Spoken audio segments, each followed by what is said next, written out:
Isa sa problema sa katawhan sa lungsod sa San Jose ang kanunay nga interaksyon sa serbisyo sa tubig.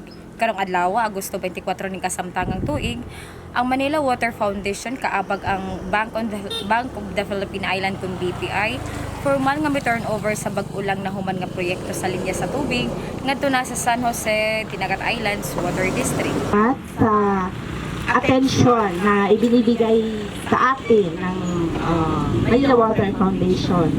So, mula dun sa attention na yon, pwede nilang magawa ang lahat na kaya nilang gawin para sa atin. Kasi ibig sabihin, napapansin nila tayo. Yun talaga yung word ko palagi.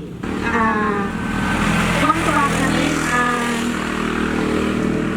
let me request the Manila Water Foundation to relay our gratitude sa BPI na kumbaga kung sana pumunta sila sa Dinagat Island para magkita-kita tayo with them kung ano pa ang kanilang not necessarily to help us all the time but to know them better din and for them to know us better din, no? Ang maong Rehabilitation and Renovation Project isa sa programa sa Manila Water Foundation nga gitawag og agapay diin ang San Jose Water District ang isa sa beneficiaryo niini. Nagkaroon po kami ng post-briefing at in-highlight nila Dinagat Island is one of the provinces na kailangan yung tulungan. So, kami rin po ay actually nagpunta sa Siargao, pero sabi sa Siargao, pumunta kayo sa Dinagat Island, mas kailangan nila kayo doon. So, nag-allocate kami ng resources para mabisita talaga at alamin ano pa ba yung pwede namin maitulong. Ito po kung saan po tayo nakaupo ngayon, kung saan nakunahan tayo.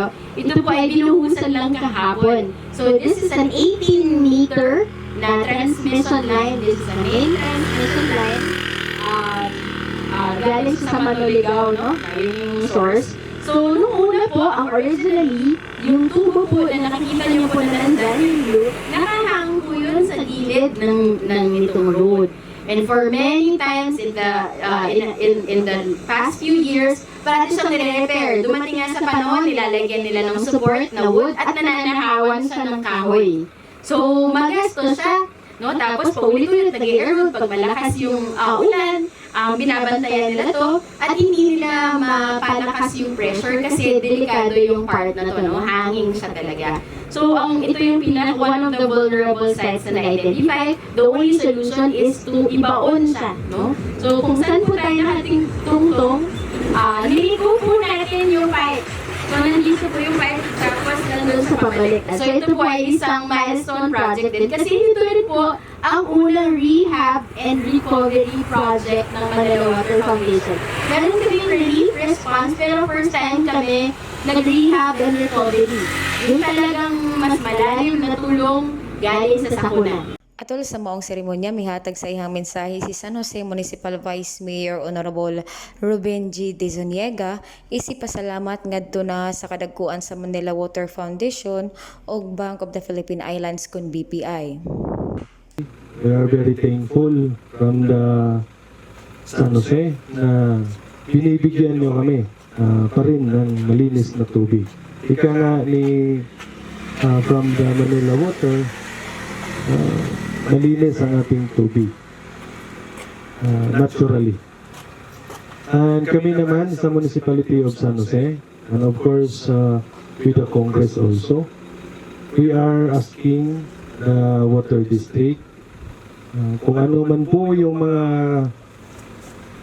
tulong na magagawa ng legislation, kung mayroon kayong gustong sindan ng mga request or resolution, pwede natin hingan ng tulong, sabihan niyo lang po kami.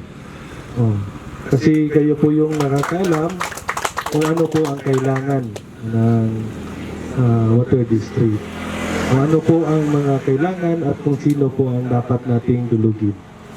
So, padalhan niyo lang po kami ng liter o kung ano man po ang gusto niyong nilalaman ng ating hinihingi. So, para po mas makakahingi pa tayo ng tulong sa nakakataas. Kami na lang ay lubos na magpapasalamat sa Manila Water Foundation sa pagdadala. And of course for maybe the Manila Water can share to the water district the technology and the new upgrades para naman ay magagamit. But anyway, I'm happy.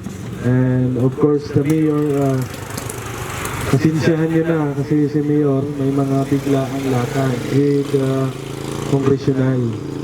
Mayroon silang nilakad and of course, looking forward for any progress.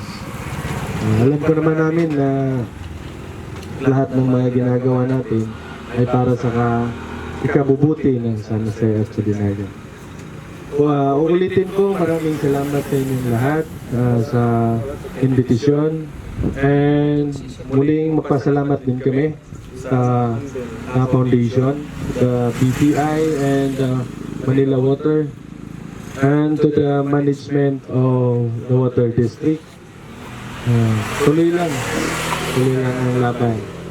Makakaya at makakabangon din tayo. Ang Mount Turnover Ceremony gitambungan kini ni Municipal Vice Mayor Honorable Ruben G. Bizuniega, representante sa Congressional Office nga si Mr. Richie C. Bacolor, mga empleyado sa Water District, ipangunuhan ni General Manager Mrs. Kainlet o ang mga representante sa Manila Water Foundation.